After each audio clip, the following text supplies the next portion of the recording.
Dado, Richer Rodrigues agora, senhoras e senhores, voltamos com análise gráfica ao vivo aqui no seu Almoção de Negócios. Meu amigo, seja bem-vindo, Richer, boa tarde pra você, tudo bem? Vini, Sandra, Andrezão, boa tarde, meus amigos, como estamos? Estamos bem nesse mercado maluco, Richer. E a gente tá curioso pra entender o que você fez nessa semana. O pessoal tá perguntando de São Martinho. Galera quer saber se você continua posicionado aí em ativos da Bolsa Americana, se aquele trade do milho foi encerrado, se não foi. Conta pra gente, Richer. Vamos lá, pessoal, vamos atualizar a carteira. O trade do milho já foi encerrado há algumas semanas, passada. Tá? Aquele trade do milho já ficou pra história aí já. Vamos lá, vamos passar a atualização da carteira. Eu acabei levantando bastante caixa agora nessa semana passada, tá? Eu estopei a plano e plano. A gente tinha esse trade aqui aberto, ó. Ele pegou o stop da posição abaixo ali dos 12,90, né? Então era a maior posição, estopei ela, levantei bastante caixa. São Martinho, saí também. Né? A São Martinho tinha uma questão aqui, né? Nós já tínhamos atingido o nosso alvo, 2 vezes o risco aqui no 20,30. O nosso médio estava no 16 com alguma coisa aqui, né?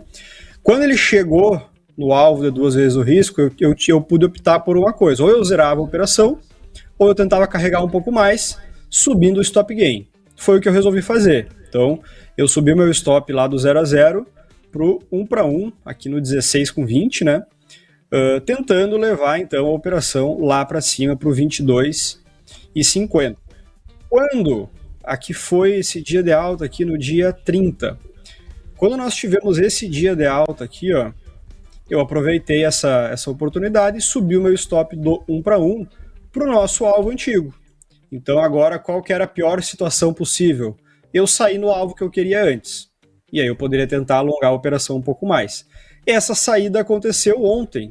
Então o candle forte, né, fechou na máxima, o próximo normal, não atrapalhou nada, o terceiro candle veio perder aquela mínima da nossa proteção. Então encerrei a operação de São Martinho, a gente ganhou aqui 26%, já era o alvo esperado, né? Eu tentei alongar um pouquinho mais para pegar 40%, mas não deu. Então, segunda maior posição da carteira também foi para o bolso. Se eu matei a primeira e a segunda maiores, eu agora estou lotado de caixa, tá? Posições que seguem, Marfrig, essa aqui, MBRF, né? Essa aqui, já estou com o stop no 0 a 0, nosso médio aqui no 19,28. Mas você, semana passada, Richard, desculpa te interromper, você estava esperando uma certa correção para esse papel, né? Você pegou toda a alta e você falou que ia aceitar uma certa correção, não falou? Isso. A gente entende que o pullback é saudável, né? Assim como foi da última vez aqui, né, pessoal? O primeiro trade, aquele lá em outubro, ele deu uma alta, fez um pullback, depois ele expandiu. Então aqui também, ó, isso aqui é aceitável, tá? A questão é, a gente tem 2 decisões aqui. Como ele já andou uma vez o meu risco, eu posso optar por tirar o meu stop lá da mínima e colocar ele no 0 a 0, ou eu posso deixar o trade rolar. Quais são aqui os desenrolares disso, né? Vamos supor que eu boto o meu stop no 0 a 0, que é o que eu fiz, por enquanto. O preço pode fazer isso aqui, corrigir um pouquinho e depois explodir para o alvo. E eu sair no 0 a 0. Vamos supor que eu não coloco o stop no 0 a 0. O preço faz isso aqui e não para de cair. E me estopa cheio. Qual que vai acontecer? Não faço a mínima ideia. Então, essa proteção aqui no 0 a 0 é muito pessoal, tá? É questão aí de vocês acharem que se querem ficar mais expostos, menos expostos. Eu coloquei meu stop no 0 a 0 porque eu quero diminuir um pouco essa exposição, visto que a gente tem aí esse contexto todo acontecendo de guerra, né? Então, se eu sair do trade sem perder nada, não vai me incomodar. Se eu sair desse trade estopado, vai me incomodar um pouco. Então, o que eu fiz? Botei o stop no 0 a 0, 19,28. Se porventura ele fizer isso aqui, ó, estopar no 0 a 0, parar de cair e virar para cima de novo, eu retomo a posição. Se ele estopar e continuar caindo, aí eu não faço nada. Se ele estopar na mínima aqui, ó, estourar para cima, aí eu tenho que chorar, só aceitar, né? Porque a gente não consegue controlar o que o preço vai fazer. A gente só consegue controlar aí a nossa reação. Então, por enquanto, estou com o stop no 0 a 0. Se eu ver alguma coisa nos próximos dias que mude essa configuração, eu aviso lá nos canais, aviso no feed. Uma coisa positiva que a gente tem aqui, se eu aproximar o gráfico fica melhor da gente ver, ó. Média de 200 em branco e média de 20 em azul estão muito próximas, estão nessa região da minha proteção. Com o tempo, essa 20 vai subir, essa 200 vai lateralizar e o meu stop fica protegido abaixo delas. Se ele não estopar logo, eu ganho uma proteção nova. Se ele estopar aí na segunda-feira, aí de nada adianta. Então, por enquanto, estamos assim. É um trade sem risco, né? Mas que tomara que ele segure por aí e siga expandindo. Temos BB Seguridade. Essa aqui eu não fiz mais nada. Preço está lateral. Não aumentei nem diminuí. Estou cogitando aumentar, né? Esse pivô de alta que me interessa para o aumento de posição. Mas tudo vai depender aí dos próximos dias do mercado.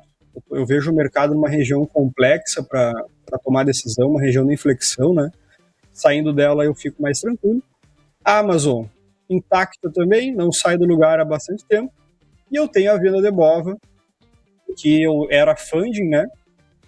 Por exemplo, para Plano e Plano, por exemplo, para São Martinho, saí das duas posições, mas mantive Bova vendida com a ideia, com a intenção de, se o preço segurar nessa região de bipolaridade e descer, estou bem vendido. Se ele passar para cima do topo de novo, o topo de hoje, eu devo sair dessa venda daí, ficar 100% em caixa, né, e sem exposição vendida. Muito bem, todas as operações do nosso Richer Rodrigues. Ô Richer, nas semanas anteriores, você investiu até um tempo maior para falar das suas operações, porque tinham mais ativos. E aí você falou que foi encerrando e tal. Hoje, qual que é o percentual do seu PL que você aplica em bolsa que você tem de caixa, por gentileza? Deixa eu dar uma olhadinha aqui.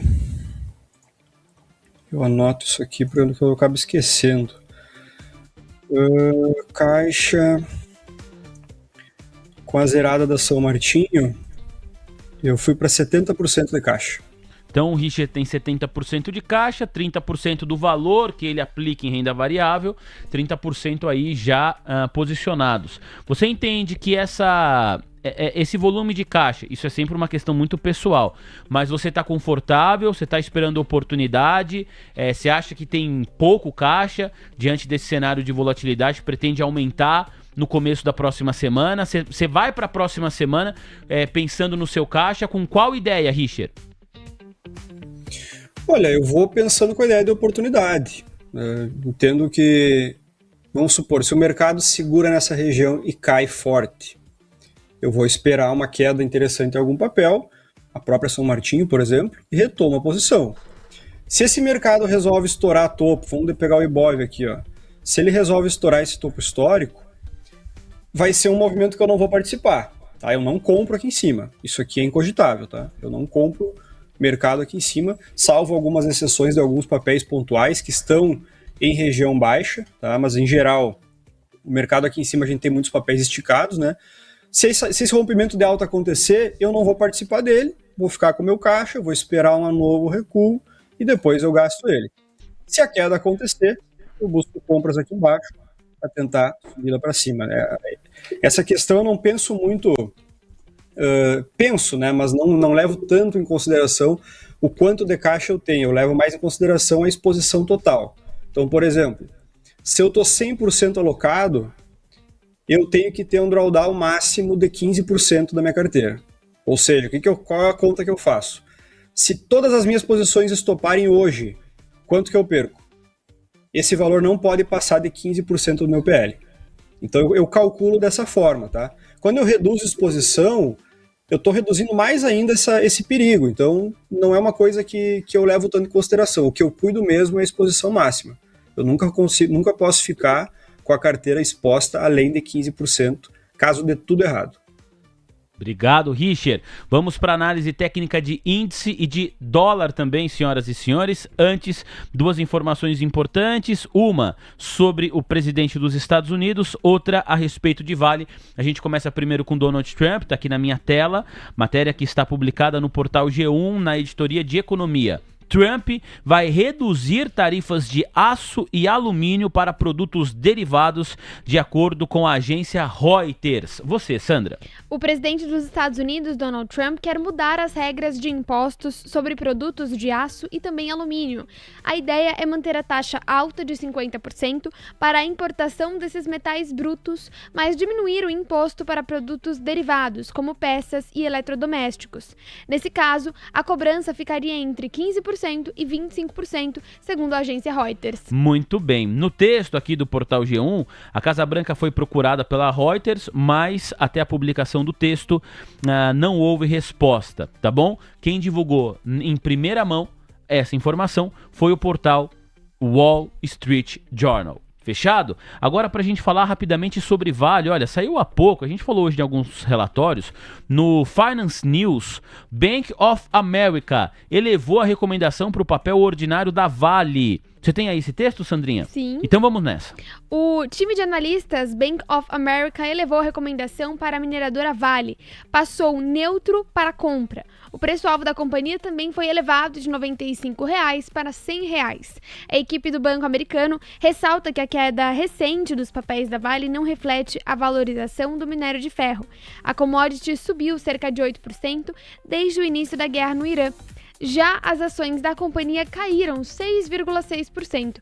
A correção das ações combinada com a alta do minério cria uma oportunidade, comenta o time do Bank of America, avaliando que o minério a $103 por tonelada, a mineradora brasileira tem um fluxo de caixa livre com yield de cerca de 10%, considerado atrativo. Para os seus analistas, a tese de investimento segue ancorada em 3 pilares principais: preços elevados do minério, execução operacional consistente e resiliência frente ao cenário geopolítico. Muito obrigado, Sandrinha. A gente fala com o Richard sobre Vale daqui a pouquinho. Patrick Pazek mais cedo também trouxe a análise gráfica de Vale, mas diante dessa desse novo elemento na equação, que é o relatório do Bank of America, vale a gente retomar o monitoramento técnico sobre a mineradora brasileira, tá bom? Mas antes, Richard, você fala sobre mini índice e mini dólar. Fica à vontade.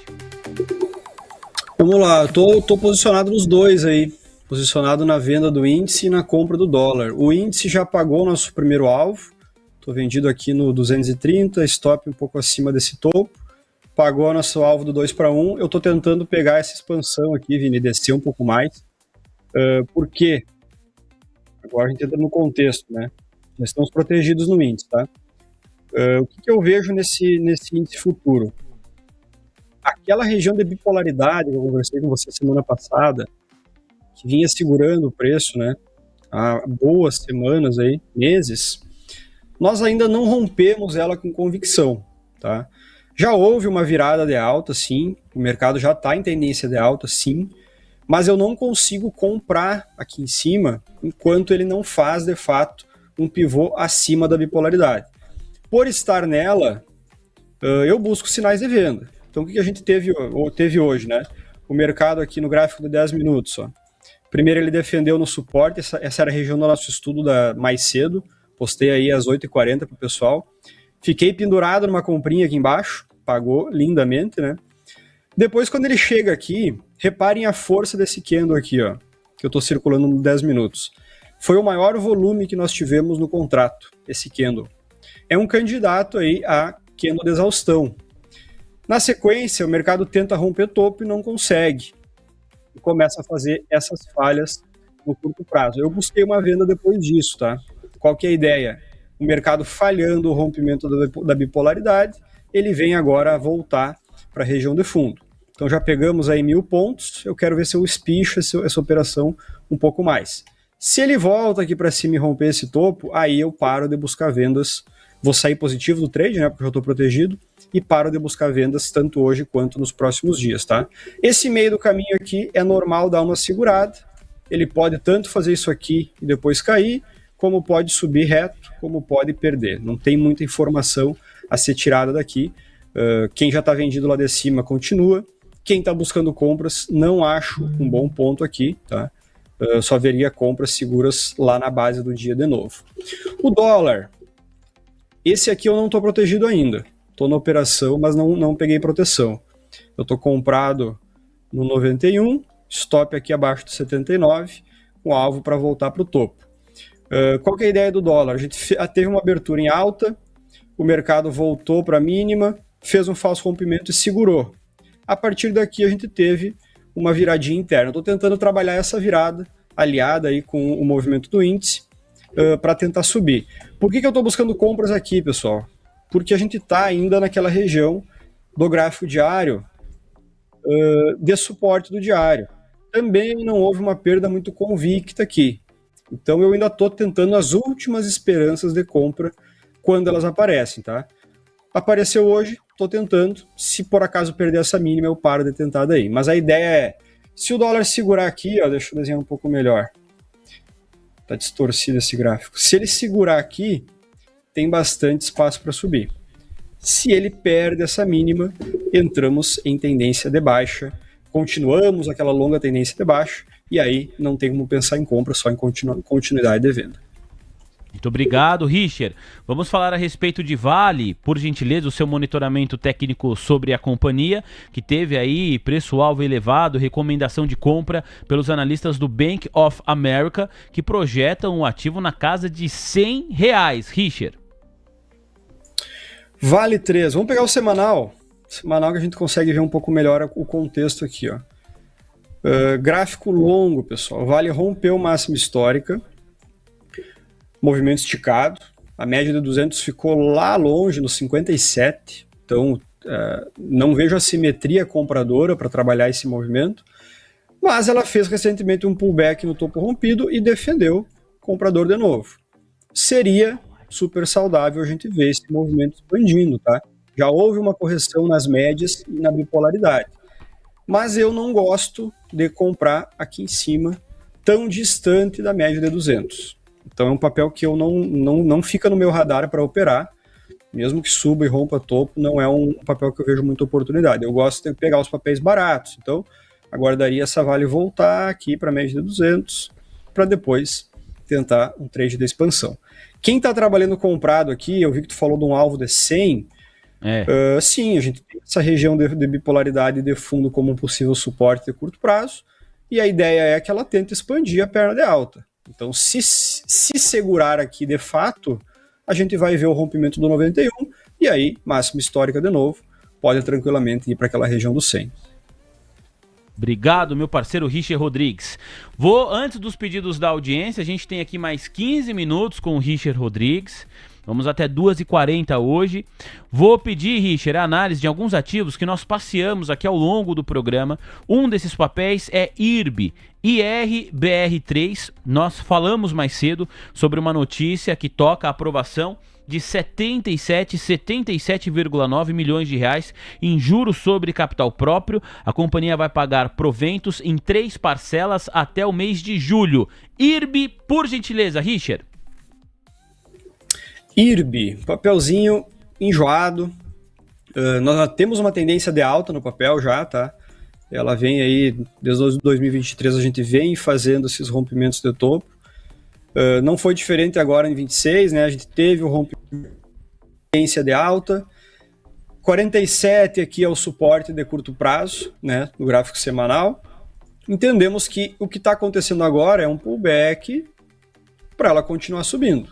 Então é um papel que sim, dá para a gente ficar de olho para procurar entradas compradoras. Eu vou entrar no gráfico diário, vamos procurar alguma região aqui que faça sentido, tá? Nós temos então média de 200 no 50 com 50, seria esse pontinho aqui.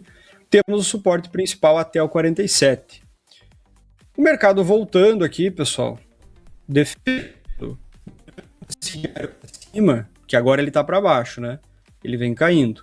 Virando o diário para cima, a gente pode buscar uma compra em direção àquele topo da expansão. Muito bem, obrigado, Richard. A gente fala agora sobre Cyrela, também teve informação que nós mostramos aqui para o nosso público mais cedo. JP Morgan rebaixou os papéis da Cyrela. Papel ordinário da Cyrela hoje opera em forte tendência de baixa, CYRE3. CYRE3, Richard. Cyrela, teve mais um rompimento acontecendo. Ó. Esse topo rompido, aqui no 30 com 30, sobe o suporte. Então nós temos um suporte que inclusive foi testado recentemente, suporte vai até o 23,80. A média de 200 está aqui também, bom ponto comprador.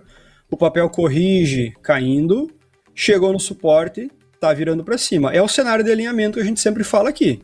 Então, a gente pode trabalhar a compra até o topo novamente, tá? No ponto atual, se eu traçar um prêmio, uma ferramenta de risco e retorno aqui, ó, fica um pouco alto, né? A gente teria que buscar um alvo além do topo ali para poder valer a pena. Então, eu esperaria uma entrada um pouquinho mais baixa, aqui mais próxima da 200. Talvez a gente pegar aqui no 26,20, a gente tem aí um alvo no topo, né? Stop D1, alvo D2, alvo D3 no rompimento. Mas é um papel que sim, nessa região, tem uma região de suporte bem interessante para buscar a expansão de novo. Richard, também falamos com o Luca Boni a respeito de Prio. A companhia teve alta de 42,1% na produção de petróleo no primeiro trimestre de 2026. Prio 3, por gentileza, Richard. Prio 3, excelente papel. Vamos pegar o gráfico diário. Aliás, vamos pegar o gráfico semanal, porque aqui entra a mesma lógica que a gente viu em Vale, tá? A Prio rompeu máxima histórica com um movimento muito distorcido, pessoal. Então, olha a média de 200 onde é que ficou. Lá no 40,60. É o mesmo cenário gráfico da Vale. Para dar uma compra, ao meu ver, boa, esse papel teria que voltar bastante. Fechar esse desbalanceamento para depois a gente pegar algo melhor. Isso no semanal. Se eu for para o diário, que eu pego o curto prazo, mesmo assim, ela está longe do fundo imediato. Então, a única coisa que a gente tem para olhar na Prio aqui é essa região de médias. Ó. Média de 20 com o fundo anterior, o papel segurou. Quem trabalha a curto prazo teria que operar com stop abaixo desse fundo e buscar um alvo em direção à máxima de novo para ter uma simetria interessante. Eu particularmente não gosto desse tipo de trade, tá? Porque qualquer volatilidade do mercado acaba caindo fora. Então a Prio é um papel que eu tenho ainda a posição, né, daquele último trade que eu fiz, mas para eu tomar uma nova posição de longo prazo, de médio prazo, eu preciso aí que o gráfico corrija bem mais, ou pelo menos 15 no semanal, dando uma descansada naquela distorção.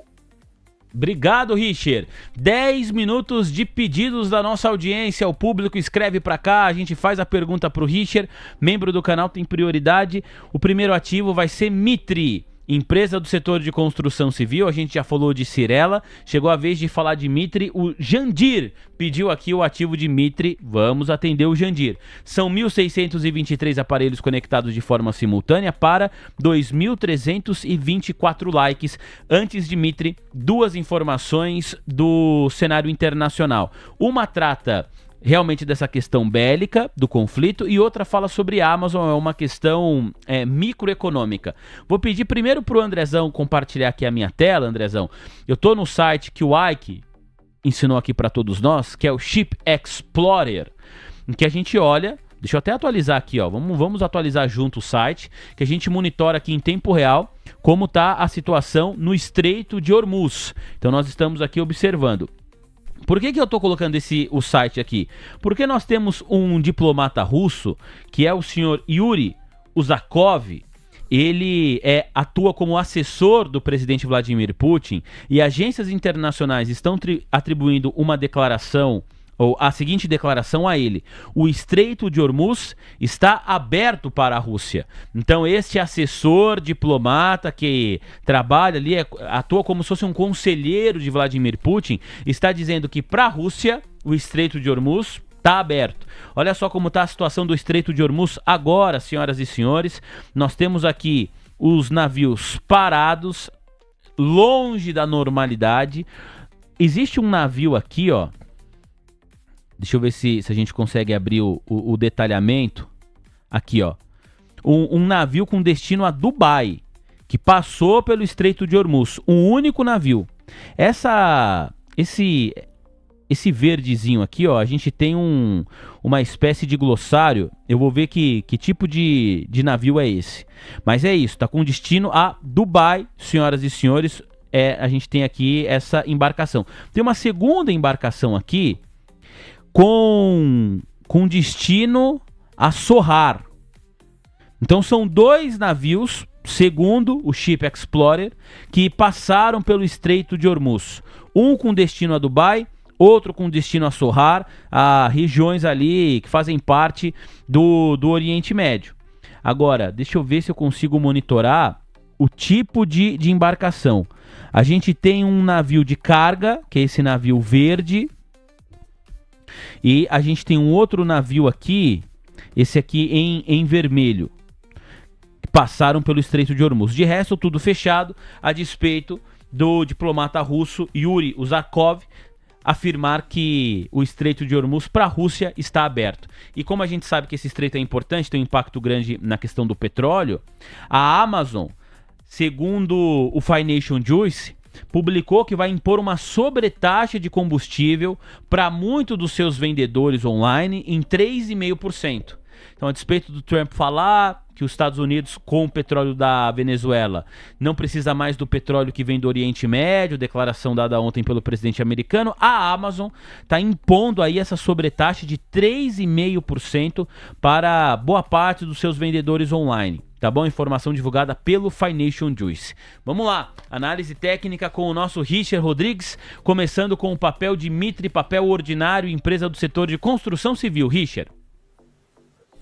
Mitre, papel tá interessante também, rompimento de topo acontecendo, pullback nas médias, suporte também, seria super normal a gente ver um alinhamento e um movimento de expansão. Chama atenção aqui no gráfico semanal essas sombras superiores, ó, pessoal. O que o preço está dizendo aqui? Ele tentou subir, encontrou a resistência dessa última barra de baixa, né? E caiu de novo. Mas ele cai e não expande o movimento. Ele para por aqui, ó. Perceba, parou nesse candle. O próximo, mesma coisa, ó. Tentou subir, não conseguiu, entra a venda, mas ele para o movimento aqui. No momento que a gente tiver o rompimento dessa sombra para cima, é muito provável que a gente alinhe esse movimento com o fluxo. Então, é um papel que está numa região interessante, sim. Para assimetria, vamos para o gráfico diário. Para assimetria, o ideal seria pegar um pouquinho mais baixo, tá? Pegar aqui por volta do 13,60, que daí a gente tem um stop barato para um alvo longo. Mas, se por acaso ele alinhar do ponto atual para cima, daria para usar esse fundo atual como um possível stop e pegar também uma expansão. Então, seja mais para baixo, seja aqui, é um papel que está num contexto de suporte, está num contexto da gente buscar compras. Muito bem, obrigado meu parceiro Richard Rodrigues. Pedido que chega agora do nosso WhatsApp da Alegria, Sandra Lacerda, DDD 11, número 93726-1318. Sandrinha. Começa com o pedido do Leandro, DDD 14, que meio-dia já mandou mensagem por aqui para você, Richard. Ele quer análise de soja 3 com você. Boa safra. Soja 3, deixa eu só atualizar aqui, pessoal, rapidinho, que o índice está caindo aqui. O meu alvo está no 495, tá? Caso ele caia aqui, a gente esteja olhando outra coisa, a gente tem aí 600 pontos para baixo, é o próximo alvo, e depois eu vou deixar correr a operação, tá? Soja Boa. 3, vamos lá. Tá dando certo então o trade, né, Richard? Tá dando certo, esse aí já deu certo, né? Eu já tô protegido nele, mas se ele cair mais uns 1.500 pontos aí fica bem interessante para aí a Páscoa pré-feriado, né? Ah, vai ter Kinder Ovo daí. Cuidado com a surpresinha dentro do Kinder Ovo, tá meu caro, garoto. Né? Eu nunca vi ovo tão caro quanto aquilo. Pô, tá caro pra caramba. Compensa então, comprar uma barra de chocolate.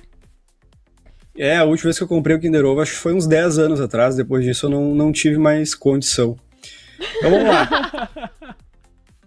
Boa safra. Papel boa safra. Perdeu... Oi? Boa safra. Vamos lá, boa safra. O papel perdeu suporte, pessoal. Perdeu suporte. Então, tendência de baixa já tá trabalhando dessa forma há bastante tempo. Eu tô no gráfico semanal aqui, tá? Perdeu suporte, pullback, perdeu mínimo histórico. Então, assim, não temos nada para buscar compra aqui. A gente teria uma possibilidade, caso ela segurasse no 7,80 e virasse para cima. Não foi o que aconteceu.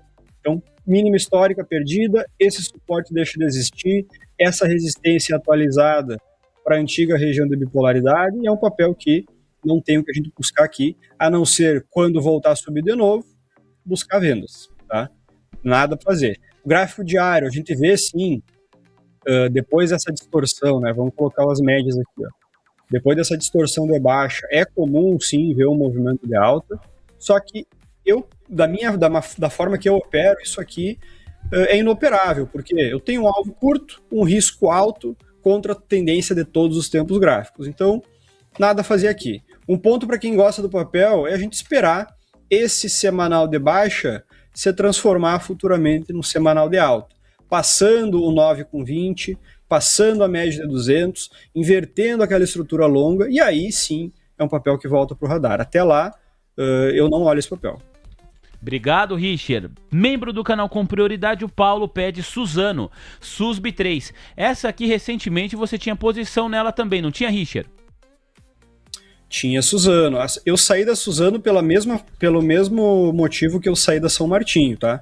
Nós tínhamos um trade aqui, ó, do 47,70, o alvo era o 55, chegou no alvo muito forte, eu subi meu stop para baixo da mínima, e ele faz esse pivôzinho de baixa e pega a proteção. Eu acabei saindo no alvo que eu queria, né? Mas arrisquei deixar subir mais. Lembrando que vários outros papéis a gente conseguiu fazer essa expansão. Um exemplo é a Marfrig, outro exemplo é a Axia. Então, eventualmente a gente vai conseguir pegar uma expansão longa assim, mas quando não dá, sai do alvo 2-1, sai do alvo 55, o papel já caiu 10%. A gente tinha conversado até, Vini, sobre possíveis papéis para colocar no radar das próximas semanas. A Suzano é um que eu ia trazer para ti, tá? Nós temos o papel aqui, ó, vamos botar no semanal, ó. O papel está voltando para aquela região de suporte que foi o meu motivador para tomar a posição no passado. Então, abaixo aí, entre os 50 e o 45, a gente tem a Suzano de novo no semanal em uma região interessante para buscar um alinhamento que, se acontece, nos dá um stop curto e nos dá um alvo longo de novo. Então, um papel que eu acho bem interessante. Eu não retomei ainda, pessoal, por quê? Vamos para o diário. Dificilmente, tá? Dificilmente a gente vê esse padrão que está se desenhando aqui como um padrão de reversão. Quando o preço vem muito forte do topo, forma um primeiro fundo e a partir desse primeiro fundo ele sobe devagarinho. Ó. Isso aqui dificilmente, na minha experiência, reverte movimento. O que é mais comum de ver? Deixa eu apagar um pouco aqui. Ó. Ele dá essa engasgadinha aqui, chama a compra, depois ele lenha para baixo. Depois que ele fizer isso, aí sim ele dá uma compra boa. Pode não acontecer? Pode. Vou mostrar para vocês agora um exemplo onde aconteceu, mas pode não acontecer. Se não acontecer, eu fico fora. Não tem problema nenhum. O que eu fico louco é se eu compro isso aqui e aí ele faz isso aqui. Então eu evito entrar nesse tipo de operação. Vou dar um exemplo rápido para vocês, só para a gente falar do assunto aqui, ó. Simpar. Olhem a liquidez formada nesses fundinhos. O mercado dificilmente ele vai buscar aquele topo sem antes ter essa limpeza. Essas altas não acontecem dessa forma, pelo menos a maioria das que eu percebo, tá? Então a Suzano é um papel que está aí no radar, mas por enquanto eu vou esperar ele entrar um pouco mais abaixo aqui, 48, 47, e depois eu vou buscar uma operação de compra. Richard, quero agradecer a sua participação, meu amigo, muito obrigado, você sempre nos ajuda demais. E Suzano, já sei que é um ativo que eu vou perguntar para você nas próximas semanas, pra gente deixar aí no radar. Você fez questão de mostrar como, inclusive no gráfico semanal, pode ser uma oportunidade. Claro que a gente vai acompanhar aqui os movimentos da empresa durante os próximos dias da semana que vem. Um abração, viu, Richard? Bom feriado, boa Páscoa e até a próxima quinta. Valeu, meus amigos. Bom feriado também, boa Páscoa. Falamos semana que vem. Foi o Richard Rodrigues já se hidratando ali com o seu chimarrão.